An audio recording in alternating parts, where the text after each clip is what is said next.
सरकारी नौकरी चाहते हैं और लगातार सरकारी नौकरी के लिए प्रयासरत हैं तो एक बार इस वीडियो को अंत तक अवश्य देखें। नमस्कार दोस्तों, मैं हूं गंगा प्रकाश वैश्विक और your selection sure YouTube channel में आपका बहुत बहुत स्वागत करता हूं। आज के इस वीडियो में हम जानेंगे NCERT पुस्तकों पर आधारित राजनीति विज्ञान के कुछ ऐसे महत्वपूर्ण प्रश्न उत्तर को जो लगभग सभी प्रतियोगी परीक्षाओं में पूछे जाते हैं, चाहे वो हो राज्य लोक सेवा आयोग का एग्जाम हो, संघ लोक सेवा आयोग का एग्जाम हो। इसके अतिरिक्त यदि आप UGC नेट, यूसेट, CTET, यूसेट इसके अतिरिक्त किसी भी प्रकार के एग्जाम की तैयारी कर रहे हैं, group A, group B, group C, group D, तो यह वीडियो आपके प्रत्येक परीक्षा के लिए काफ़ी महत्वपूर्ण सिद्ध होने वाली है। तो आइए शुरू करते हैं आज की इस बेहतरीन वीडियो को।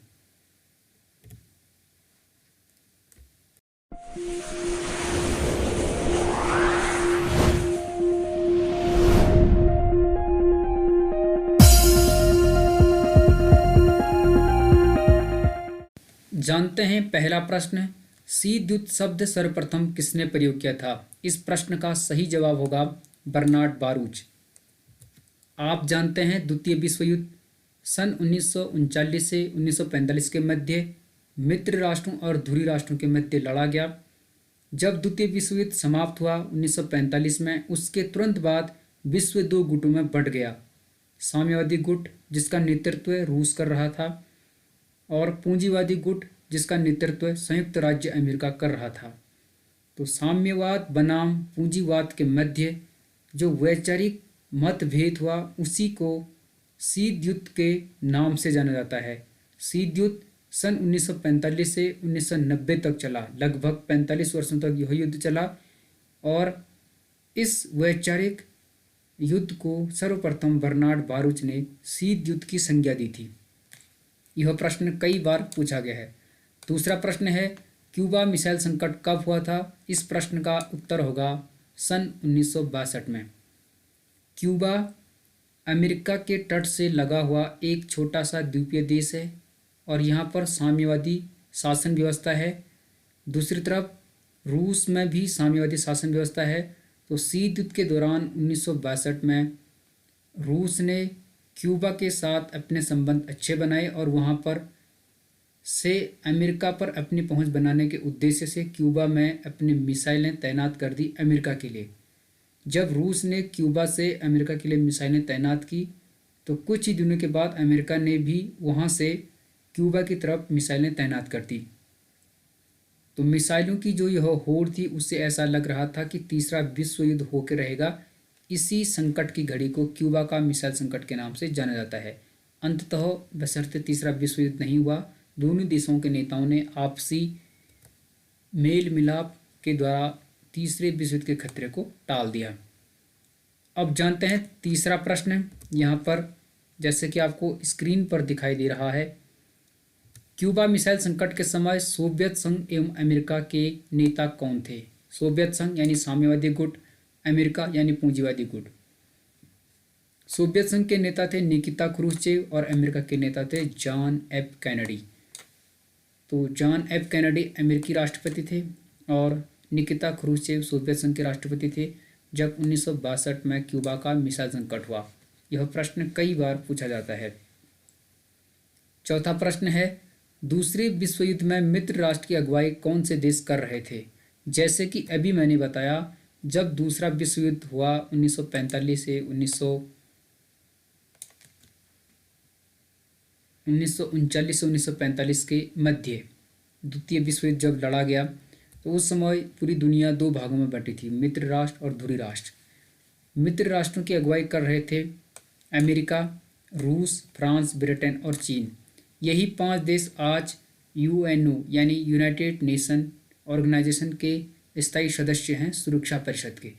जो संयुक्त राष्ट्र संघ है उसका एक अंग है सुरक्षा परिषद, उसमें 5 स्थायी सदस्य हैं, वो हो अमेरिका, रूस, फ्रांस, ब्रिटेन और चीन है। और 10 अस्थायी सदस्य होते हैं जिनका कार्यकाल 2 वर्ष का होता है। तो ये 5 देश सुरक्षा परिषद के स्थायी सदस्य हैं और इनको वीटो पावर भी है। 5वें नंबर का प्रश्न आपकी स्क्रीन पर, दूसरे विश्व युद्ध में धुरी राष्ट्रों की अगुवाई कौन से देश कर रहे थे? दूसरा विश्व युद्ध धुरी राष्ट्र बनाम मित्र राष्ट्रों के मध्य लड़ा गया। तो धुरी राष्ट्रों की अगुवाई कर रहे थे जर्मनी, जापान और इटली। एक तरफ मित्र राष्ट्र है, दूसरी तरफ धुरी राष्ट्र है। धुरी राष्ट्र पराजित हो गए थे द्वितीय विश्व युद्ध में और मित्र राष्ट्रों की विजय हुई थी, जिसमें अमेरिका, फ्रांस, रूस, ब्रिटेन और चीन थे। अगला प्रश्न आपकी स्क्रीन पर, अमेरिका ने जापान के 2 शहरों हिरोशिमा और नागासाकी पर परमाणु बम कब गिराए थे? इस प्रश्न का सही उत्तर होगा 6 अगस्त 1945 और 9 अगस्त 1945 को। 6 अगस्त को हिरोशिमा पर और 9 अगस्त को नागासाकी पर 2 परमाणु बम गिराए गए थे अमेरिका द्वारा। जापान, जैसे कि आप जानते हैं, धुरी राष्ट्रों की तरफ से इस युद्ध में अपनी प्रतिभागिता कर रहा था। अमेरिका मित्र राष्ट्रों की तरफ से लड़ रहा था। तो अमेरिका ने 6 अगस्त 1945 और 9 अगस्त 1945 को इन 2 शहरों पर परमाणु बम गिराए। अगला प्रश्न, अमेरिका द्वारा जापान पर गिराए गए परमाणु बमों के नाम क्या थे? 2 परमाणु बम गिराए गए थे, पहला था लिटिल बॉय और दूसरा था फैट मैन। लिटिल बॉय और फैट मैन नाम के 2 परमाणु बम अमेरिका द्वारा हिरोशिमा और नागासाकी पर गिराए गए थे। अगला प्रश्न है, अवरोध यानी रोक और संतुलन का तर्क क्या है? ये प्रश्न कई बार पूछा जाता है। अगर कोई अपने शत्रु पर आक्रमण करने की कोशिश करता है तब भी दूसरे के पास उसे बर्बाद करने लायक हथियार बच जाएंगे, इससे ही अवरोध का तर्क कहा जाता है। जब एक देश किसी शत्रु देश पर आक्रमण करता है, आक्रमण करने के बाद भी दूसरे देश के पास उसे बर्बाद करने लायक जो हथियार बच जाएंगे, इससे ही अवरोध का तर्क कहा जाता है। इसलिए दोनों देश आपस में डरते हैं खतरे से कि यदि मैं आक्रमण करूंगा तो दूसरा देश भी आक्रमण करेगा। इस उद्देश्य से रोक और संतुलन का सिद्धांत लागू हो जाता है। अगला प्रश्न है, नाटो NATO, इसका हिंदी में पूर्ण रूप है उत्तर अटलांटिक संधि संगठन और अंग्रेजी में है नॉर्थ अटलांटिक ट्रीटी ऑर्गेनाइजेशन यानी नाटो। यह उत्तरी अमेरिका यानी उत्तरी अमेरिका महाद्वीप और यूरोप के देशों का एक सैन्य गठबंधन है, एक सैन्य गुट है। इस गुट की स्थापना 4 अप्रैल 1949 को हुई थी। स्थापना के समय इस गुट में 12 देश थे। वर्तमान में 29 सदस्य देश इस गुट में हैं और इसका मुख्यालय है ब्रुसेल्स, बेल्जियम में। तो काफ़ी महत्वपूर्ण प्रश्न है। नाटो, जिसका पूर्ण रूप है नॉर्थ अटलांटिक ट्रीटी ऑर्गेनाइजेशन, यह उत्तरी अमेरिका और यूरोप के देशों का एक सैन्य गठबंधन है। स्थापना हुई थी 4 अप्रैल 1949 को। स्थापना के समय इस गुट में 12 देश थे। वर्तमान में 29 देश हैं और यदि इसकी मुख्यालय की बात करें तो यह है ब्रुसेल्स में, जो कि बेल्जियम की राजधानी है। अगला प्रश्न, वार्सा पैक्ट कब बनाया गया था? जब अमेरिका ने सोवियत संघ पर अपनी पकड़ मजबूत करने के लिए नाटो बनाया, तो सोवियत गुट ने 1955 में अमेरिकी गुट पर पकड़ बनाने के लिए वार्सा पैक्ट बनाया। सोवियत गुट के द्वारा बनाया गया था वार्सा पैक्ट। पूंजीवादी गुट ने बनाया नाटो और सोवियत गुट ने बनाया वार्सा पैक्ट, एक दूसरे पर हमले के उद्देश्य से और अपनी सुरक्षा के उद्देश्य से। अब जानते हैं सीटो का पूर्ण रूप बताए। सीटो यानी South East Asia Treaty Organization, ये इसका पूर्ण रूप है। ये प्रश्न कई बार पूछा जाता है। South East Asia Treaty Organization, इसकी स्थापना हुई थी 8 सितंबर 1954 को इसकी स्थापना हुई और इसका मुख्यालय बैंकॉक यानी थाईलैंड में स्थित था। बैंकॉक में इसका मुख्यालय स्थित था और यह दक्षिण एशिया में सामूहिक सुरक्षा के लिए बनाया गया एक अंतर्राष्ट्रीय संगठन था। यानी जो दक्षिण एशिया है, साउथ एशिया, वहाँ पर सामूहिक सुरक्षा के उद्देश्य से यह अंतर्राष्ट्रीय संगठन बनाया गया था। इसमें Australia, New Zealand, Pakistan, Philippines, Thailand, France, Britain और अमेरिका को मिलाकर कुल 8 सदस्य देश थे। यह गठबंधन 1977 में समाप्त हो गया। काफ़ी महत्वपूर्ण प्रश्न है, यदि आप इसे नोट करना चाहते हैं तो आप वीडियो को पॉज करके लिख सकते हैं। ये आप देख सकते हैं, South East Asia Treaty Organization, इसकी स्थापना 8 सितंबर 1954 को हुई। मुख्यालय बैंकॉक में है। दक्षिण एशिया में सामूहिक सुरक्षा के उद्देश्य से यह बनाया गया था और इसमें 8 सदस्य देश थे और यह गठबंधन 1977 में समाप्त हो गया। शीत युद्ध के दौरान बनाया गया था यह गुट। अब जानते हैं सेंटो। ये प्रश्न भी आपने कई बार सुना होगा, देखा होगा। इसका पूर्ण रूप है सेंट्रल ट्रीटी ऑर्गेनाइजेशन, यानी केंद्रीय संधि संगठन। इसकी स्थापना हुई थी 24 फरवरी 1955 को। इसका मुख्यालय अंकारा में था, यानी घाना की राजधानी अंकारा में। पश्चिमी एशिया और यूरोप के देशों का एक सैन्य गुट था, यानी वेस्ट एशिया और यूरोप के कुछ देशों का यह एक सैन्य गठबंधन था, जिसमें 5 देश थे, यथा ईरान, इराक, पाकिस्तान, तुर्की और यूके, यानी यूनाइटेड किंगडम। और 1979 में यह समाप्त हो गया। तो ईरान, इराक, पाकिस्तान, तुर्की और यूके ने मिलकर यह गुट बनाया था। इसका उद्देश्य सैन्य गठबंधन बनाना था, अपनी सुरक्षा करना था। और 24 फरवरी 1955 को इसकी स्थापना हुई। 1979 में यह समाप्त हो गया। तो सीटो बना था 1954 में और सेंटो बना था 1955 में। दोनों का मकसद क्या था? सुरक्षा, सैन्य गठबंधन के उद्देश्य से बनाए गए थे। अगला प्रश्न आपकी स्क्रीन पर दिखाई दे रहा है, बर्लिन की दीवार कब खड़ी की गई? इसका सही जवाब होगा 1961। जब शीत युद्ध चल रहा था तो उससे पहले द्वितीय विश्व युद्ध के दौरान जर्मनी, जापान और इटली धुरी राष्ट्रों की तरफ से युद्ध में लड़ रहे थे। जब द्वितीय विश्व युद्ध समाप्त हुआ उसके बाद जर्मनी पर कई प्रतिबंध लगाए गए। 1961 में जर्मनी के बीचों बीच एक दीवार बनाई गई। पूर्वी जर्मनी पर सोवियत संघ राज करता था, यानी साम्यवादी गुट, और पश्चिमी जर्मनी पर पूंजीवादी गुट यानी अमेरिका अपना राज्य स्थापित करता था। यहाँ तक कि ब्रिटेन, फ्रांस, कई भागों में इसे बांट दिया गया था, खासकर जो बर्लिन है जर्मनी की राजधानी उसको। और एक दीवार बनाई गई 1961 में और जर्मनी का विभाजन कर दिया गया। जर्मनी को 2 भागों में बांट दिया गया। फिर जो बर्लिन नाम की जगह थी उसे तो 4 भागों में खंडित कर दिया था। बर्लिन की दीवार कब गिराई गई? अगला प्रश्न आपको दिखाई दे रहा है। इसका सही जवाब होगा 9 नवंबर 1989। 1961 में यह दीवार बनाएगी और लगभग 30 सालों तक जर्मनी 2 भागों में विभाजित रहा और फाइनली 9 नवंबर 1989 को बर्लिन की दीवार तोड़ दी गई और 1990 में जर्मनी का एकीकरण कर दिया गया। जब पूर्वी जर्मनी और पश्चिमी जर्मनी के मध्य की जो दीवार थी उसे 1989 में तोड़ दिया गया। उसके बाद जर्मनी का एकीकरण हुआ और जर्मनी एक हो गया। अगला प्रश्न, सोवियत संघ का विघटन एवं शीत युद्ध की समाप्ति कब हुई थी? तो सोवियत संघ का विघटन हुआ था 1990 के दशक में और 25 दिसंबर 1991 को शीत युद्ध समाप्त हो गया। जैसे ही बर्लिन की दीवार गिरी 1989 में, तो बर्लिन की दीवार का गिरना शीत युद्ध की शिथिलता का प्रतीक है। शीत युद्ध इससे कमज़ोर हो गया।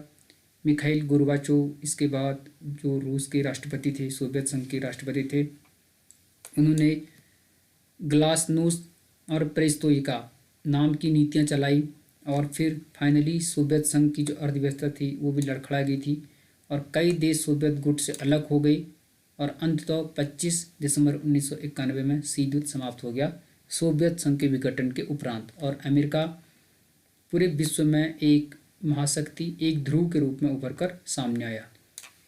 अगला प्रश्न आपकी स्क्रीन पर, गुट निरपेक्ष आंदोलन के संस्थापक नेता कौन कौन थे? ये काफ़ी महत्वपूर्ण प्रश्न है।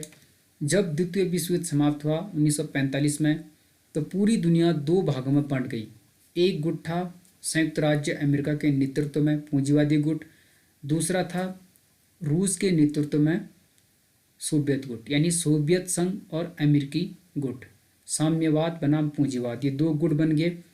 फिर द्वितीय विश्व युद्ध के बाद यानी 1945 के बाद कुछ देश आज़ाद हुए थे, जिनमें भारत था, यूगोस्लाविया, मिस्र, घाना, इंडोनेशिया, कई ऐसे देश थे जो द्वितीय विश्व युद्ध के बाद गुलामी उपनिवेशवाद के शिकार से आज़ाद हुए थे। तो कई देशों ने फैसला किया कि हम ना तो पूंजीवादी गुट में जाएंगे ना साम्यवादी गुट में जाएंगे, हम किसी भी गुट में नहीं जाएंगे बल्कि एक तीसरा गुट बनाएंगे जिसका नाम उन्होंने गुट निरपेक्ष आंदोलन यानी नाम रखा, नॉन अलाइनमेंट मूवमेंट।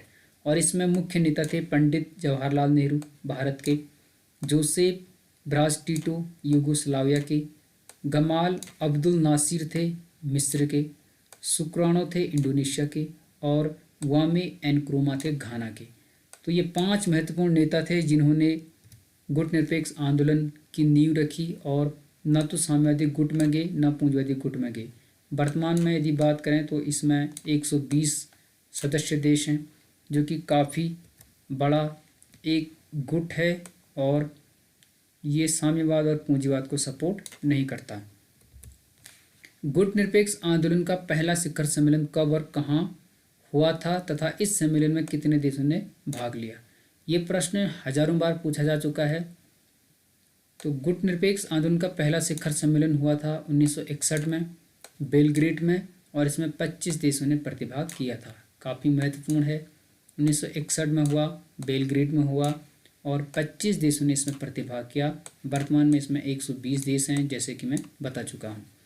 अगला प्रश्न है, बोल्शेविक कम्युनिस्ट पार्टी के संस्थापक कौन थे? इस प्रश्न का सही उत्तर होगा व्लादिमीर लेनिन।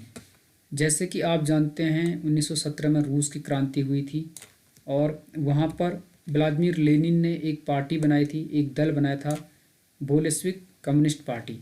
तो इस दल के संस्थापक व्लादिमीर लेनिन थे, जो कि एक साम्यवादी नेता थे, मार्क्सवादी नेता थे। अगला प्रश्न,